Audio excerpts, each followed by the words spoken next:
यह कार्यक्रम पूरी तरह से मनोरंजन के मकसद से तैयार किया गया है। कार्यक्रम में व्यक्त धारणा, विचार, टिप्पणी, मत और बयान पूरी तरह से इसके मेजबान और इसमें शामिल मेहमानों, वक्ताओं व भागीदारों के हैं। इनका मकसद किसी व्यक्ति, लिंग, धर्म, नस्ल, समाज और संगठन आदि की भावना को ठेस पहुंचाना नहीं है। यह चैनल इस कार्यक्रम में शामिल किसी बयान या तथ्य की पुष्टि नहीं करता और न ही उससे सहमति जताता है।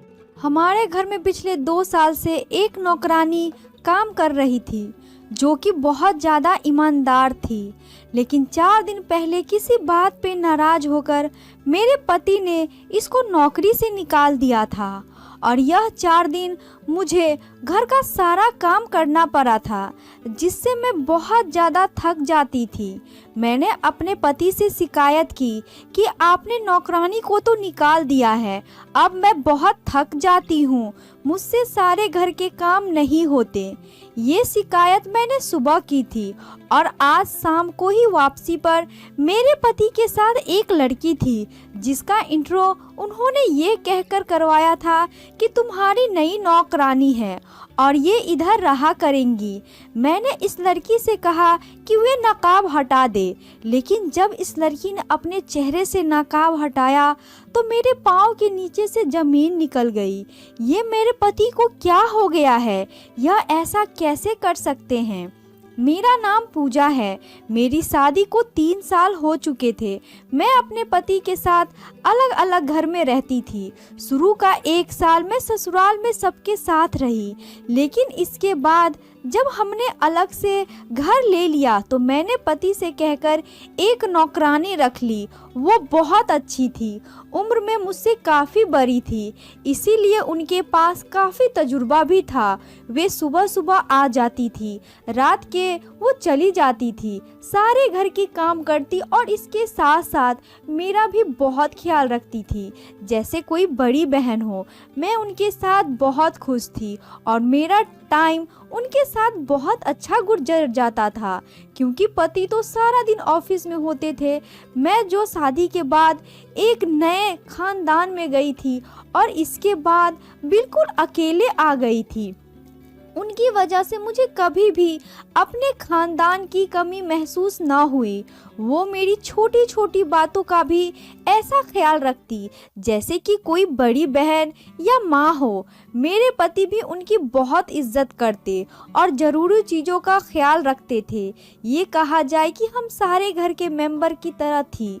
तो कभी कभार अगर हम दोनों पति पत्नी में किसी बात को लेकर बहस हो जाती या फिर नाराज़गी हो जाती तो सास का किरदार भी वही अदा करती थी।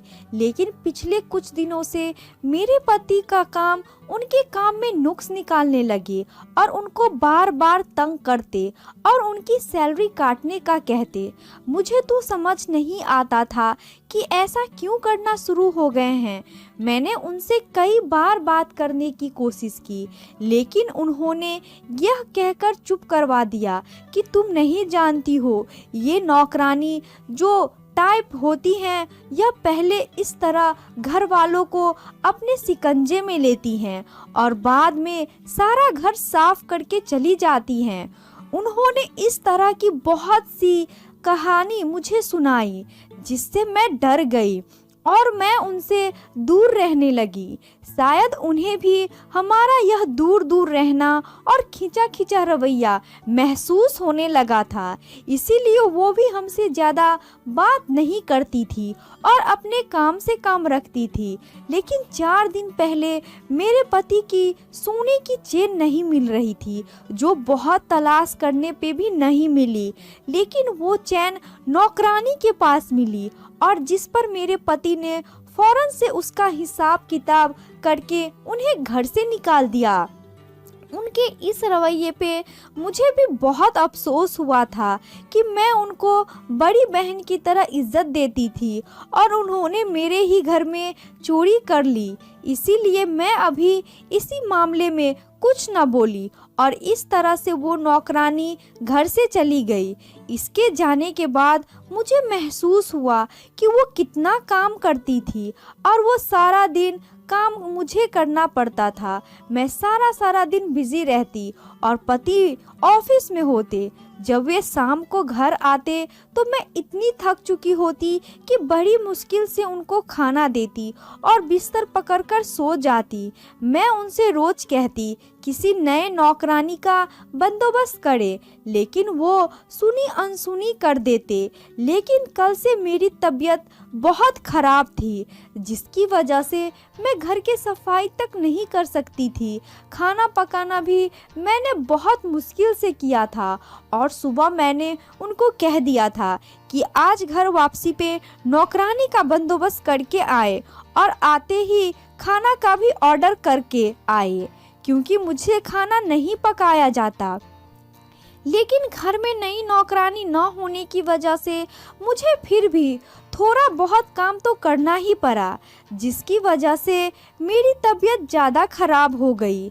शाम को मेरे पति वापस आए तो उनके साथ एक लड़की भी थी। मैंने पूछा कि कौन है, तो पति ने बताया कि हमारी नई नौकरानी है। मुझे लगा कि जैसे मेरे सर से कोई बोझ उतर गया हो। नौकरानी के आने का सुनकर मैं बहुत खुश हुई। मैंने इस लड़की से कहा कि तुम ये नकाब वगैरह उतार कर थोड़ी फ्रेश हो जाओ, फिर तुम आराम से मिलती हूँ। मेरे पति तो कमरे में कपड़े बदलने चले गए। इस लड़की ने जब नकाब उतारा तो उसको देखकर हैरान रह गई।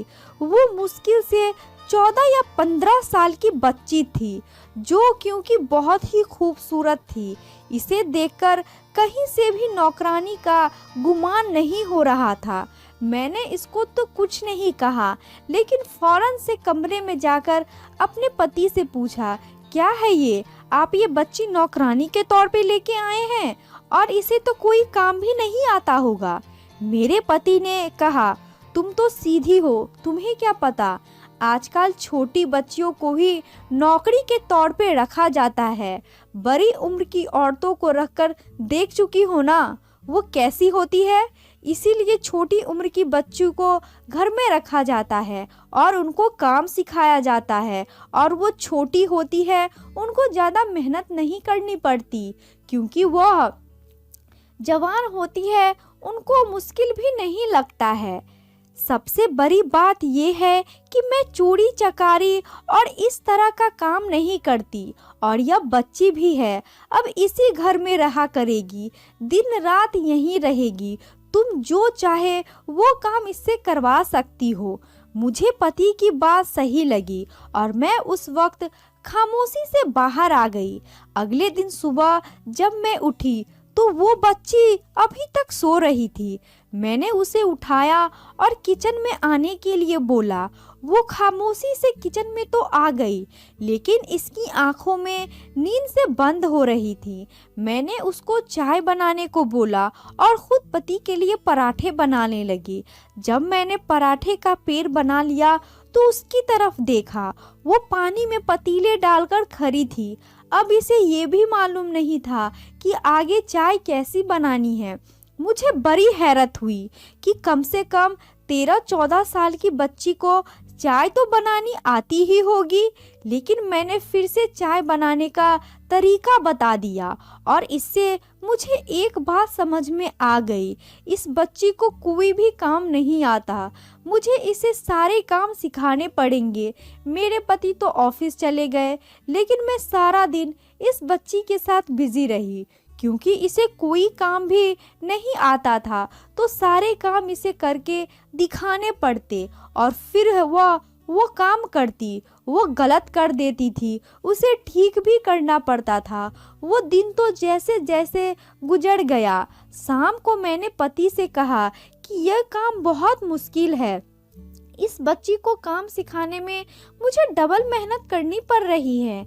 लेकिन उन्होंने कहा, एक दिन में तुम थक गई हो, अभी तो बहुत आगे तक तुम इस बच्ची को ट्रेन करना है। बच्ची का नाम तक्षवी था। वो बहुत ही खूबसूरत थी, लेकिन बहुत ही ज़्यादा कहना मानने वाली लड़की थी। जो काम कहती वो करने की कोशिश करती रहती, जैसे जैसे कहती वो वैसे करती रहती। इसीलिए मुझे उस पर गुस्सा नहीं आता था, क्योंकि अगर इसे काम नहीं आता था तो उसमें उसका तो कोई कसूर नहीं था। कम उम्र लड़की की तो कोई गलती नहीं थी। मुझे बच्ची पे कभी कभी तरस आता था। इतनी कम उम्र में इस बिचारी को कमाना पड़ रहा है। मैंने उससे पूछा, आपकी फैमिली में कौन कौन है? इसने बताया कि उसकी फैमिली में तो कोई भी नहीं है, वो अकेली है, उसके माँ बाप मर चुके हैं। मैंने पूछा कि तो फिर कहाँ रहती थी?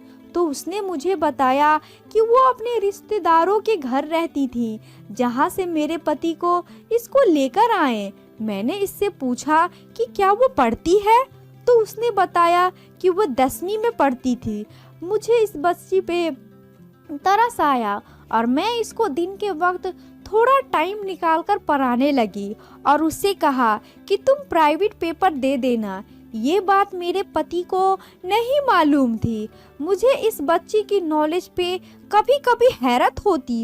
वो बहुत दिल लगाकर पढ़ती थी और मुझे यकीन था कि वो बच्ची अपनी क्लास में टॉपर होंगी, क्योंकि उसके पास बहुत नॉलेज थी। हर टॉपिक पे मुझसे ज़्यादा जानकारी थी। अब मैं सारा दिन बिजी रहती, घर के काम करती, बच्ची को खाना पकाना सिखाती और फिर इसे पढ़ाती। इस सारे सिलसिले में मैं बहुत ज़्यादा थक जाती, इतनी ज़्यादा कि अक्सर पति के आने से कुछ वक्त पहले ही मैं बिस्तर पे चली जाती या फिर पति के आने पे बड़ी मुश्किल से उन्हें खाना देती और बिस्तर पे लेटते ही सो जाती।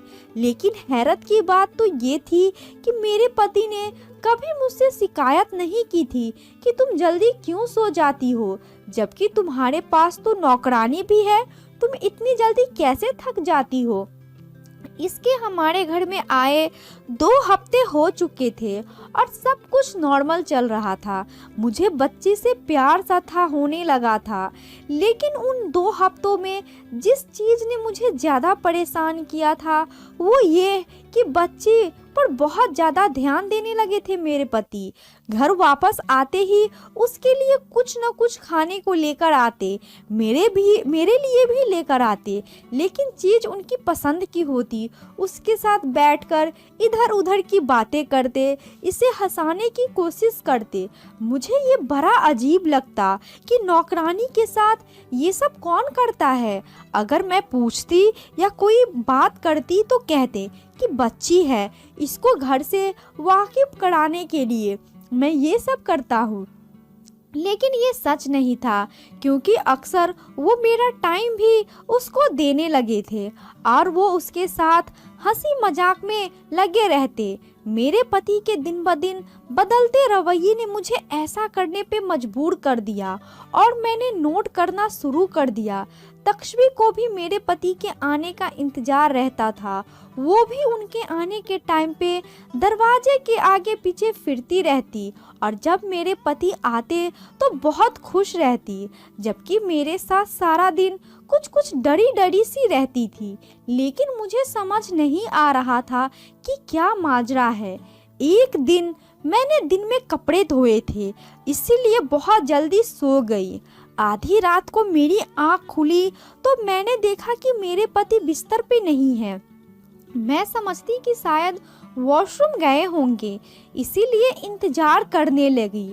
लेकिन जब काफ़ी देर गुजर गई और वो न आए तो मजबूरन उठकर मैंने वॉशरूम का दरवाज़ा खोला, लेकिन वो तो खाली था। अब तो मुझे बहुत परेशानी शुरू हो गई। मैं कमरे से बाहर निकली तो मुझे तक्ष्वी के कमरे की लाइट ऑन नजर आई। मुझे हैरत हुई कि रात के वक्त ये क्या कर रही है। मैं उसके कमरे की तरफ गई और दरवाज़ा खोलने की कोशिश की तो दरवाज़ा अंदर से बंद था और अंदर से बातों की आवाज़ आ रही थी। ये किस शख्स से बात कर रही थी? मुझे हैरत हुई, मुझे कुछ अजीब सा लगा। इसीलिए मैंने सोचा कि मुझे बात अपने पति को बतानी चाहिए। न जाने इस लड़की के कमरे में कौन है और अगर मैं कमरे में गई तो वो मेरे साथ क्या सलूक करे। इसीलिए मैंने फौरन से सारा घर छान मारा, लेकिन मेरे पति कहीं भी नहीं थे। मैंने जब तक्ष्वी के कमरे के कीहोल से देखा तो मुझे उसके कमरे में अपना पति नजर आया। वो दरवाजे की तरफ पीठ करके बैठे थे और कीहोल से मुझे बस कमरे का दरवाजा ही नजर आ रहा था। मुझे बड़ा गुस्सा आया। दिल किया कि अभी दरवाजा खोलकर अंदर जाऊं और जाकर उन दोनों को रंगे हाथ पकड़ लूं, लेकिन मैं खामोश हो गई और जाकर अपने कमरे में लेट गई। मैं देखना चाहती थी कि मुझे कब और किस चीज़ के लिए धोखा दे रहे हैं। असल में मुझे अपने पति पे बहुत यकीन था।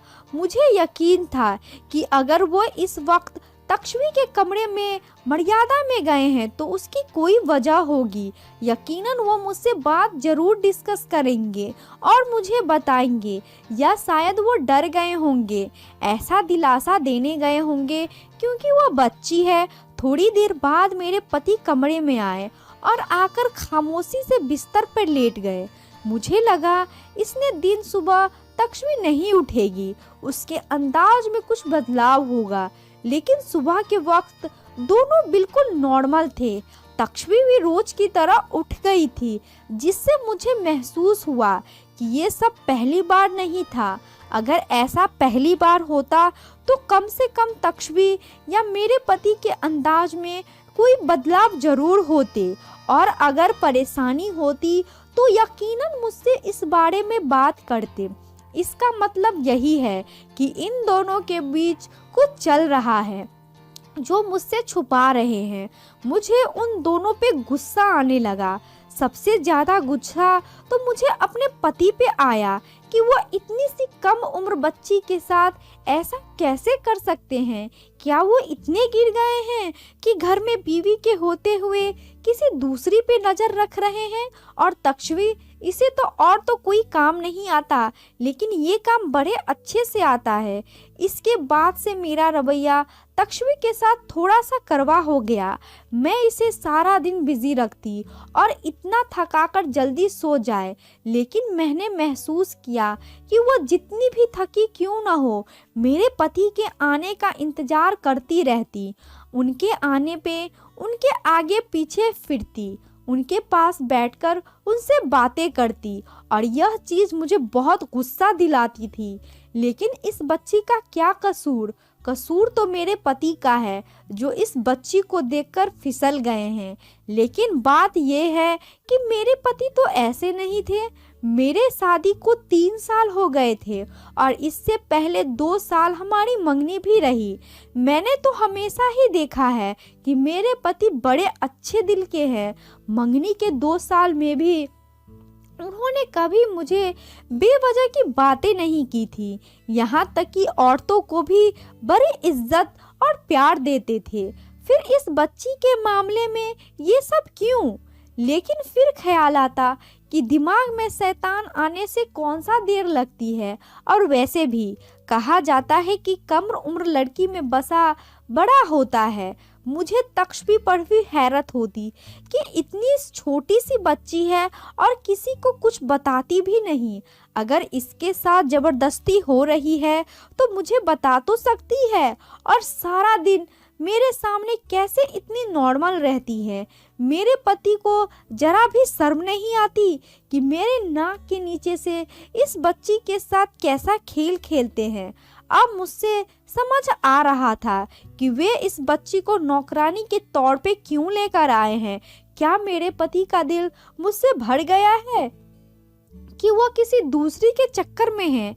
इस तरह के बहुत से सवाल हर वक्त मुझे घेरे रखते थे। ऐसा कोई जवाब न मिला जो मुझे और मेरे ज़मीर को बेफिक्र रख पाता। लेकिन एक बात हैरत की थी कि इस दिन जब मैं रात को उठी तब से मेरी आंख भी रात को कभी न खुलती। मैं सारा दिन बिजी रहती और इस बच्ची को भी बिजी रखती। शायद सारा दिन थकान में थक जाती हूँ, इसीलिए मेरी रात को आंख नहीं खुली। लेकिन अगर रात आंख खुली तो कैसे उन दोनों को रंगे हाथ पकड़ूंगी, मुझे समझ नहीं आई। रोजाना ये सोचकर सोती कि आज रात को जरूर उठूंगी, लेकिन जब आंख खोलती तो सुबह हुई होती। मुझे याद आया कि रोजाना रात को तक्षवी मुझे दूध गर्म करके देती है। क्या वो इस दूध में कुछ मिला देती है? और हैरत की बात तो ये थी कि हमें अलग घर में शिफ्ट होते हुए 2 साल हो गए थे। मेरे पति के दोस्त में से 3 दोस्त ऐसे थे जो 1-2 बार हमारे घर आए। मेरे पति को अच्छा नहीं लगता था उनके दोस्त हमारे घर आए, क्योंकि वे खुद को सारा दिन ऑफिस तो होते थे और वापस आकर वो बाकी का टाइम मुझे देना चाहते थे। लेकिन जब से बच्ची घर आई थी, हर वक्त उनका कोई ना कोई दोस्त आता रहता था और हमेशा चाय पानी इसी बच्ची के हाथ मंगवाते। अगर मैं कहती कि ये बच्ची है, अच्छा नहीं लगता इसके हाथ चाय पानी देना, तो मेरे पति मुझे मना कर देते कि नौकरानी है, इसका काम है और तुम ड्राइंग रूम में मत आना। वो बच्ची जब भी रूम में जाती तो बहुत टाइम लगा कर आती और मेरे पूछने पे वो लोग मुझे पढ़ाई के बारे में पूछ रहे हैं या कोई ऐसी बात कह देते। कभी कह देती कि मैं उनको चाय बनाकर दे रही थी, तो कभी कोई और बहाना कर देती। मैं इस बच्ची को पढ़ाती हूँ, यह बात मैंने अपने पति को नहीं बताई थी, लेकिन उनको बता दी और जब अक्सर ही मेरे पति को पढ़ाते रहते, क्योंकि मेरे दिल में उनके बारे में शायद शक बैठ गया था। इसीलिए मैंने उनके हर अंदाज को शक की नज़र से देखती। वो जब भी तक्षवी को पढ़ाते, मैं हमेशा उनके पास ही रहती, लेकिन कभी भी मुझे उनके किसी रवैये पे ऐसी कोई बात नज़र नहीं आई और मैं सोचने पे मजबूर हो जाती, अगर उन दोनों के बीच कोई चक्कर चल रहा होता तो फिर रात को उसके कमरे में क्या करने गए थे। अब तो कभी कभी मुझे ये भी लगने लगता कि वे मेरा वहम है, ऐसा कुछ भी नहीं था। ये इस तरह के सवालात थे जो मुझे हर वक्त परेशान करते रहते, क्योंकि मेरे सामने तो उनके इसी रवैये से कुछ भी पता नहीं चलता था। फिर मैं किस मुंह से उनसे सवाल करती? अगर मैं इस रात का जिक्र करती और वो मुकर जाते तो फिर मेरी क्या इज्जत रह जाती उनकी नज़रों में। वो कहते कि वो उन पर शक कर रही हूँ, इसीलिए मैं उनसे सवाल भी नहीं कर सकती थी। एक दिन मैंने तय कर लिया कि आज रात मैं नहीं सोऊंगी, इसीलिए मैंने दिन को बहुत कम काम किया था, मैं थक न जाऊं, और इसके साथ साथ मैंने रात को दूध का गिलास भी गिरा दिया था और जाहिर ये किया कि मैंने दूध पी लिया और कमरे से आकर सो गई। और इसके बाद आधी रात को जब मेरे पति जाकर सो गए तो मैं उठकर बैठ गई थी और अपने फ़ोन के साथ बिजी हो गई थी ताकि मेरी नींद न उड़े। जब मेरे पति करवट लेते तो मैं फ़ोन रखकर आंखें बंद कर लेती। कुछ देर ही गुजरी थी कि मैंने देखा मेरे पति उठे और आराम से कमरे से बाहर निकल गए। मैं भी उनके पीछे जाने का सोच ही रही थी कि मुझे बाहर का दरवाज़ा खुलने की आवाज़ आई। मुझे बड़ी हैरत हुई कि रात के इस वक्त बाहर से कौन गया है या बाहर से कौन आया है। मैं जल्दी से उठकर दरवाजे के पास गई तो देखा कि मेरे पति के साथ एक और आदमी था जिसने अपना चेहरा छुपा रखा था। और हैरत की बात तो ये थी कि वे दोनों रात के इस वक्त इस बच्चे के कमरे में जा रहे थे। मुझे देखकर बहुत दुख हुआ।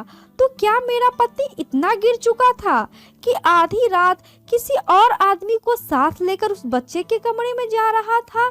मैंने सोच लिया कि अब तो जो हो सो हो, उनके रंगों हाथ पकड़कर रहूंगी। मैंने फौरन जूते पहन लिए और इस बच्चे के कमरे में गई।